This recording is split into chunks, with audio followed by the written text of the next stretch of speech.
ഇത്താരെ കയറി നിൽക്കുവാനും എൻ്റെ സാക്ഷ്യങ്ങൾ പറയുവാനും അനുഗ്രഹിച്ച എൻ്റെ ഈശോയ്ക്കും എൻ്റെ ദൈവമാതാവിനും എൻ്റെ ജീവനും ജീവിതവും സമർപ്പിക്കുന്നു. ആദ്യം തന്നെ ഞാൻ ഓൺലൈനായിട്ട് ആദ്യം ഉടമ്പടി എടുത്തത് നവംബർ 2023 അതും ഞാൻ എൻ്റെ ഈ കൃപാസനത്തെക്കുറിച്ച് അറിയുന്നത് ഞാൻ എൻ്റെ കസിൻ സിസ്റ്റർ പറഞ്ഞാണ്. അങ്ങനെ നവംബർ 2023 ഞാൻ ഓൺലൈനായിട്ട് ഉടമ്പടി എടുത്തു. അങ്ങനെ ഞാൻ അതിനകത്ത് എൻ്റെ ഒരു നിയോഗം സമർപ്പിച്ചു. എനിക്ക് നല്ല സാലറിയോട് കൂടി കുറച്ച് അവേഴ്സ് കൂടി ഒരു ജോലി തന്ന് അനുഗ്രഹിക്കണമെന്ന് ഞാൻ എൻ്റെ ദൈവമാതാവിൻ്റെ അടുത്ത് സമർപ്പിച്ചു. അങ്ങനെ എൻ്റെ ഫ്രണ്ട് വർക്ക് ചെയ്യുന്ന ഓഫീസിൽ ഒരു വേക്കൻസി ഉണ്ടെന്ന് അറിയുകയും ഞാൻ അവിടേക്ക് എൻ്റെ CV അയച്ചു കൊടുക്കുകയും ചെയ്തു. അങ്ങനെ ഞാൻ വെക്കേഷനായിട്ട് നാട്ടിൽ വന്ന സമയത്ത് ഞാൻ ഫെബ്രുവരി 2024 ഞാൻ തീർത്ഥാടക ഉടമ്പടി എടുത്തു. അതിലും ഞാൻ സമർപ്പിച്ചു, മാതാവിനോട് പ്രാർത്ഥിച്ചു, ഞാൻ തിരിച്ചെന്നാണോ എത്തുന്നത് അന്ന് എനിക്ക് ഒരു നല്ല ജോലി തന്ന് അനുഗ്രഹിക്കണമെന്ന് ഞാൻ മാതാവിനോട് സമർപ്പിച്ച് പ്രാർത്ഥിച്ചു. അങ്ങനെ ഞാൻ ചെന്നതിൻ്റെ തിരിച്ച് വെക്കേഷൻ കഴിഞ്ഞ് തിരിച്ച് എത്തിയതിന് പിറ്റേ ദിവസം തന്നെ ഞാൻ ആദ്യം CV അയച്ച ഓഫീസിൽ നിന്നും, അതായത് കമ്പനിയിൽ നിന്നും എനിക്ക് ഇൻ്റർവ്യൂവിന് വിളിച്ചു. അങ്ങനെ പിറ്റേ ദിവസം തന്നെ ഇൻ്റർവ്യൂവിന് ചെല്ലാൻ അവർ എൻ്റെ അടുത്ത് പറയുകയും ചെയ്തു.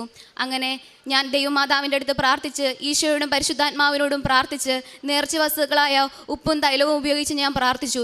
എനിക്ക് അവർ പറയുന്നത് മനസ്സിലാവുകയും ഞാൻ പറയുന്നത് അവർക്ക് മനസ്സിലാവുകയും ചെയ്യണമേ എന്ന് സമർപ്പിച്ച് പ്രാർത്ഥിച്ചു. അങ്ങനെ ഞാൻ ഇൻ്റർവ്യൂ അറ്റൻഡ് ചെയ്തു.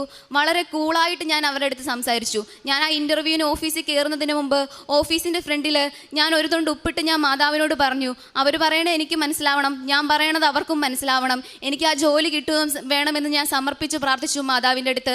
അങ്ങനെ ഞാൻ വളരെ കൂളായിട്ട് ഞാൻ മാതാവിനോട് പറഞ്ഞതുപോലെ തന്നെ എനിക്ക് ആ ജോലി മാതാവ് പോസിറ്റീവായ ഒരു ആൻസർ തന്നെ എന്നെ അനുഗ്രഹിച്ചു. എന്നാലും ഞാൻ അറ്റൻഡ് ചെയ്യാൻ പോയ ഓഫീസ് ഒരു ഫർണിച്ചർ ബേസ്ഡ് ആയ UK കമ്പനിയിലാണ്. അതിൻ്റെ ബ്രാഞ്ചിലാണ് ഞാൻ ഇൻ്റർവ്യൂ അറ്റൻഡ് ചെയ്യാൻ പോയത്. അതിൻ്റെ മെയിനായിട്ടുള്ളത് UK-യിലാണ്. അവിടുത്തെ UK-യിലെ ആ സാറ് പറഞ്ഞാലാണ് എനിക്ക് ജോലി കിട്ടുകയുള്ളൂ. അങ്ങനെ ഞാൻ മാതാവിൻ്റെ അടുത്ത് തുടർച്ചയായി പ്രാർത്ഥിച്ചു. അതുപോലെ തന്നെ മാതാവിൻ്റെ പ്രാർത്ഥന കേൾക്കുകയും ചെയ്തു. ജോലിക്ക് കുറച്ച് ഡിലേ വന്നു. ഞാൻ മാതാവിൻ്റെ അടുത്ത് അത്രയും നാൾ എനിക്ക് നല്ലൊരു ജോലി തന്ന് അനുഗ്രഹിക്കണം, ഈ ജോലി തന്നെ വേണം എനിക്ക്, അങ്ങനെ പറഞ്ഞ് പ്രാർത്ഥിച്ചെങ്കിലും കുറച്ച് ഡിലേ വന്നപ്പോൾ ഞാൻ എൻ്റെ പ്രാർത്ഥന ഞാൻ മാറ്റി. ആ UK-യിലുള്ള ആ മെയിനായിട്ടുള്ള സാറിനെ സമർപ്പിച്ച് ഞാൻ പ്രാർത്ഥിക്കുവാൻ തുടങ്ങി. അദ്ദേഹത്തിനും അദ്ദേഹത്തിൻ്റെ കുടുംബത്തിനെയും സമർപ്പിച്ച് ഞാൻ പ്രാർത്ഥിച്ചു. അങ്ങനെ ഞാനൊരു ദിവസം ലൈറ്റ് ക്യാൻഡിൽ പ്രയർ റിക്വസ്റ്റ് ഇട്ട് ഞാൻ മാതാവിനോട് പറഞ്ഞു, മാതാവേ എനിക്ക് പോസിറ്റീവായ ഒരു ആൻസർ എത്രയും വേഗം തരണമെന്ന് ഞാൻ പറഞ്ഞു. അങ്ങനെ മാതാവ് പിറ്റേ ദിവസം തന്നെ എനിക്ക് പോസിറ്റീവായ ഒരു ആൻസർ തന്നെ അനുഗ്രഹിച്ചു. അതിന് എൻ്റെ ഈശോയോടും പരിശുദ്ധാത്മാവിനോടും ഈശോയോടും പരിശുദ്ധ അമ്മയോടും എൻ്റെ പരിശുദ്ധാത്മാവിനോടും ഞാൻ നന്ദി രേഖപ്പെടുത്തുന്നു. അതുപോലെ തന്നെ രണ്ടാമത് പറയുകയാണെങ്കിൽ, ഞാൻ ഇവിടുന്ന് തിരിച്ചെത്തി പിറ്റേ മാസം എൻ്റെ ഹസ്ബൻഡിന്, എൻ്റെ നിയോഗത്തിലൊരു നിയോഗമായിരുന്നു എൻ്റെ ഹസ്ബൻഡിന് ഡ്രൈവിംഗ് ടെസ്റ്റ് കിട്ടണമെന്ന്. എല്ലാവർക്കും അറിയാവുന്ന പോലെ ഔട്ട് ഓഫ് ഇന്ത്യയിൽ ഒരു ഡ്രൈവിംഗ് ടെസ്റ്റ് പാസ്സാവുക എന്ന് പറഞ്ഞു കഴിഞ്ഞാൽ അത് വളരെ പാടുള്ളൊരു കാര്യമാണ്. 3 തവണ ഞാൻ ഉടമ്പടി എടുക്കുന്നതിന് മുന്നേ ഹസ്ബൻഡ് ഇൻ്റർവ്യൂ അറ്റൻഡ് ചെയ്തു. അതൊന്നും കിട്ടിയില്ല. ഞാൻ ഉടമ്പടി എടുത്തതിന് ശേഷം പിറ്റത്തെ മാസം തന്നെ മാതാവ് എൻ്റെ ഹസ്ബൻഡിന് ഒരു ഡ്രൈവിംഗ് ടെസ്റ്റ് കൊടുത്ത് പാസ്സാക്കി. ഞാൻ ഡ്രൈവിംഗ് ടെസ്റ്റിന് ഹസ്ബൻഡ് പോകുന്നതിന് മുൻപ് മാതാവിനോട് ഞാൻ പ്രാർത്ഥിച്ചു, ഇനിയും വിഷമിപ്പിക്കരുത്, ഈ ഡ്രൈവിംഗ് ടെസ്റ്റെങ്കിലും പാസ്സാവണം, അല്ലെങ്കിൽ ഫ്രണ്ട്സിൻ്റെ എല്ലാവരുടെയും മുന്നിൽ ഹസ്ബൻഡ് നാണം കിടുമെന്ന് ഞാൻ മാതാവിനോട് പറഞ്ഞിരുന്നു.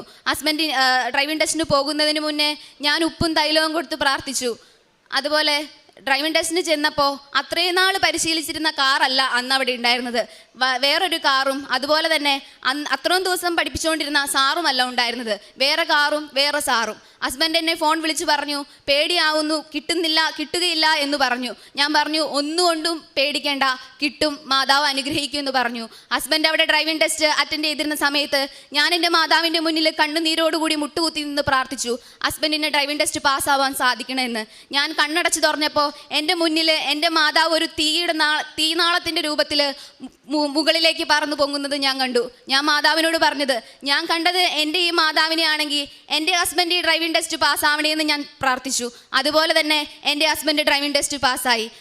എൻ്റെ ഹസ്ബൻഡിന് ഡ്രൈവിംഗ് ടെസ്റ്റ് കൊടുത്ത് അനുഗ്രഹിച്ച എൻ്റെ പരിശുദ്ധ അമ്മ മാതാവിനും എൻ്റെ ഈശോയ്ക്കും എൻ്റെ പരിശുദ്ധാത്മാവിനും ഒരുപാട് നന്ദി പറഞ്ഞുകൊള്ളുന്നു. അതുപോലെ തന്നെ ഞങ്ങൾക്ക് അവിടെ ഒരു വീട് തന്ന് അനുഗ്രഹിക്കണമെന്ന് ഞാൻ മാതാവിനോട് പറഞ്ഞു. അങ്ങനെ ഒരു വീടിനായി ഞങ്ങളൊരു ഏജൻസി സമർപ്പിച്ചു, ഒരു ഏജൻസിയെ സമീപിക്കുകയുണ്ടായി. അങ്ങനെ ഏജൻസി അന്ന് ഞങ്ങൾ പോയ ആ ദിവസം ഏജൻസി തുറന്നിട്ടേ ഇല്ല. കുറേ നേരം ഞങ്ങൾ നിന്നു, ഓഫീസ് ആ ഏജൻസി തുറന്നിട്ടില്ല. ഞാൻ എൻ്റെ കയ്യിൽ വിശുദ്ധ ഉപ്പ് കരുതിയിട്ടുണ്ടായിരുന്നു. ഞാനങ്ങനെ ഒരു തുണ്ട് ഉപ്പ് ആ ഓഫീസിന് മുന്നിലിട്ട് പ്രാർത്ഥിച്ചു. ഈ ഓഫീസ് ഒന്ന് തുറക്കണേ എന്ന് ഞാൻ സമർപ്പിച്ച് മാതാവിനോട് പ്രാർത്ഥിക്കുകയുണ്ടായി. എന്നിട്ടും ഒരു 2 മിനിറ്റ് കഴിഞ്ഞപ്പോൾ ഞങ്ങൾ പറഞ്ഞു, എന്നാ വേണ്ട, സാരമില്ല, നമുക്ക് പോവാമെന്ന് പറഞ്ഞെങ്കിലും ഞങ്ങൾ പോവാൻ തുടങ്ങിയപ്പോൾ തന്നെ ആ ഓഫീസ് ഓപ്പൺ ആക്കുകയുണ്ടായി. അങ്ങനെ ഞങ്ങളോട് പറഞ്ഞു, ഞാൻ അതിനു മുന്നേ മാതാവിൻ്റെ അടുത്ത് ഒരു ഡേറ്റ് ഇട്ട് പ്രാർത്ഥിക്കുകയുണ്ടായി. 15 എന്നുള്ളൊരു ഡേറ്റിന് മാതാവ് നല്ലൊരു വീട് തന്ന് ഞങ്ങൾക്ക് അനുഗ്രഹിക്കണമെന്ന് പറയുകയുണ്ടായി. അങ്ങനെ മാതാവ് 15 എന്നുള്ളൊരു ഡേറ്റിന് ഒരു ഏജൻസിയിൽ ഒരു വീട് തന്ന് 15 എന്നുള്ളൊരു ഡേറ്റിന് എഗ്രിമെൻ്റ് എഴുതാമെന്ന് പറയുകയുണ്ടായി. അങ്ങനെ എഗ്രിമെൻ്റ് എഴുതാമെന്ന് പറയുകയുണ്ടായെങ്കിലും എൻ്റെ മനസ്സിലൊരു തോന്നൽ വന്നു, വേണ്ട, ആ വീട് വേണ്ട, വേറെ വീട് നോക്കാമെന്നൊരു തോന്നൽ വന്നു. അങ്ങനെ ഞാൻ മാതാവിൻ്റെ മുമ്പിൽ ഒരു പേപ്പർ ഇട്ട് സമർപ്പിച്ചു. എസ്സും നോയെന്നും പറഞ്ഞൊരു പേപ്പർ മടക്കി ഞാൻ മാതാവിൻ്റെ മുന്നിലിട്ടിട്ട് മാതാവിനോട് പറഞ്ഞു, മാതാവിന് എന്താണോ ഇഷ്ടം അതുപോലെ എനിക്ക് തരണം എന്ന് പറഞ്ഞു. ഞാൻ എടുത്തു, നോ എന്നാണ് വന്നത്. അതേപോലെ തന്നെ ഈ 15 എന്നുള്ളൊരു ഡേറ്റ് അതും ഞാൻ ഒരു പേപ്പറിൽ എഴുതി ഫോൾഡ് ചെയ്തിട്ട് ഞാൻ മാതാവിൻ്റെ അടുത്ത് മുന്നിൽ സമർപ്പിച്ചിട്ടുണ്ടായിരുന്നു. അങ്ങനെ 15 ഉള്ള ഡേറ്റിൽ മാതാവ് ആ വീട് എഗ്രിമെൻ്റ് ചെയ്തെന്ന് പറഞ്ഞെങ്കിലും ഞാൻ നോ എന്നുള്ളൊരു ആൻസർ കൊടുത്തേ. അപ്പോൾ ഈ പേപ്പർ അവിടെ ഞാൻ നല്ല രീതിയിൽ മടക്കി വെച്ചിരുന്ന പേപ്പറാണ്. പിന്നെ ഞാൻ കാണുന്നത് 1, 2 എന്നുള്ളൊരു ഡേറ്റാണ്. ആ 15 എന്നുള്ളതിൻ്റെ സ്ഥാനത്ത് ഞാൻ 1, 2 എന്നാണ് കാണുന്നത്. അങ്ങനെ ഞാൻ വിചാരിച്ചു, എന്നാൽ പിറ്റേ മാസം, അടുത്ത മാസം 12-ാം തീയതി മാതാവ് എനിക്കൊരു വീട് തന്ന് അനുഗ്രഹിക്കുമായിരിക്കും എന്ന് വിചാരിച്ചു. അങ്ങനെ മാതാവ് ഒരു വീട് തന്നു. 12-ാം തീയതിയല്ല, ഞാൻ ഏത് മാസമാണോ ഡേറ്റ് ഇട്ട് പ്രാർത്ഥിച്ചേ ആ മാസം 21-ാം തീയതി മാതാവ് ഞാൻ എൻ്റെ മനസ്സിൽ ആഗ്രഹിച്ച പോലത്തെ ഒരു നല്ല ഭവൻ തന്ന് എന്നെ എൻ്റെ കുടുംബത്തെ അനുഗ്രഹിച്ചു. ഞാൻ ആ വീടിന് ഹോം ഓഫ് ഗ്രേസ് എന്ന് പേരിടുകയും ചെയ്തു. അതുപോലെ തന്നെ അടുത്തതായി ഞങ്ങൾക്കൊരു കാറ് വേണമെന്ന് വളരെയധികം ആഗ്രഹം ഉണ്ടായിരുന്നു. അങ്ങനെ മാതാവിൻ്റെ അടുത്ത് സമർപ്പിച്ച് പ്രാർത്ഥിച്ചു. ഞങ്ങളുടെ ബഡ്ജറ്റിൽ ഒടുങ്ങുന്ന ഒരു ഗ്രേ കളർ കാറ് തന്ന് അനുഗ്രഹിക്കണമെന്ന് സമർപ്പിച്ച് പ്രാർത്ഥിച്ചു.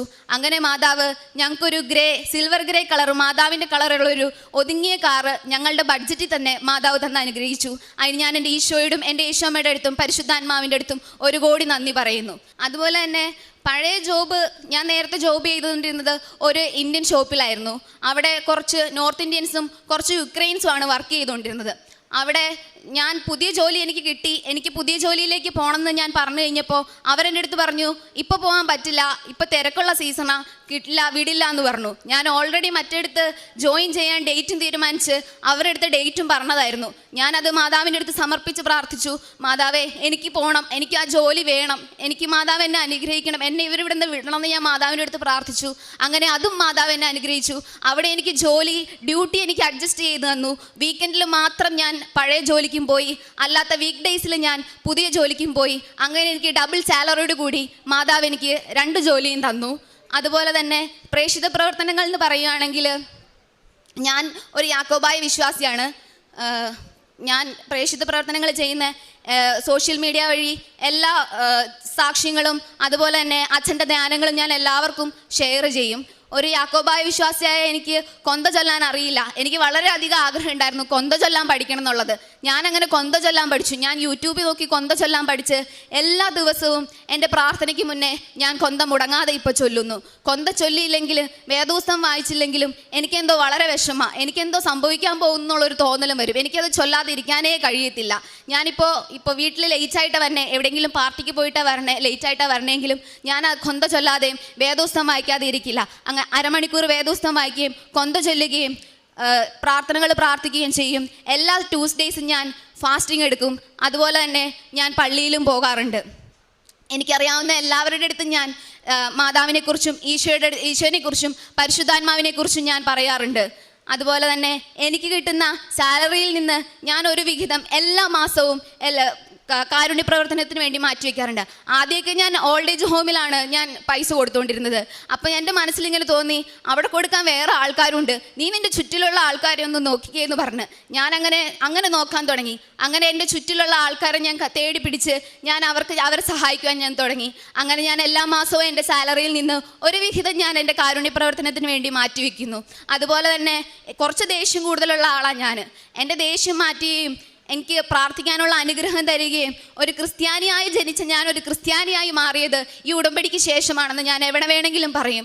അത്രയ്ക്ക് അനുഗ്രഹങ്ങളാണ് എനിക്ക് എൻ്റെ ഈശോയും എൻ്റെ ഈശോമ്മയും പരിശുദ്ധാത്മാവും തന്നത്. എന്നും പ്രാർത്ഥിക്കുവാനും കൊന്ത ചൊല്ലുവാനും മറ്റുള്ളവരെ സ്നേഹിക്കുവാനും സഹായിക്കുവാനും കാരുണ്യ പ്രവർത്തനങ്ങളും പ്രേക്ഷിത പ്രവർത്തനങ്ങളും ചെയ്യാൻ അനുഗ്രഹം തന്ന എൻ്റെ ഈശോയ്ക്കും എൻ്റെ പരിശുദ്ധാത്മാവിനും എൻ്റെ കുടുംബത്തിൻ്റെയും പേരിൽ ഞാൻ നന്ദി പറയും. ജെറമിയ 7:23 എൻ്റെ വാക്ക് അനുസരിക്കുവിൻ, ഞാൻ നിങ്ങളുടെ ദൈവവും